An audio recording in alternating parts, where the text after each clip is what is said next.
Hello, I'm Simone. Today's question is as follows. I'm a 70-year-old man living in the countryside and I have doubts about the couple next door. They greet me with a smile, but their house makes strange noises. I want to peek into their house, but I don't know how. What should I do? I advise you. The noises from the couple's house might be related to their hobbies or jobs.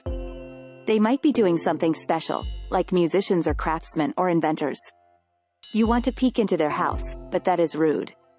Please respect their privacy. They are not hostile to you. They are friendly to you. Even if you say, seeing is believing, seeing is not necessary. Sometimes seeing causes trouble, so don't peek into their house.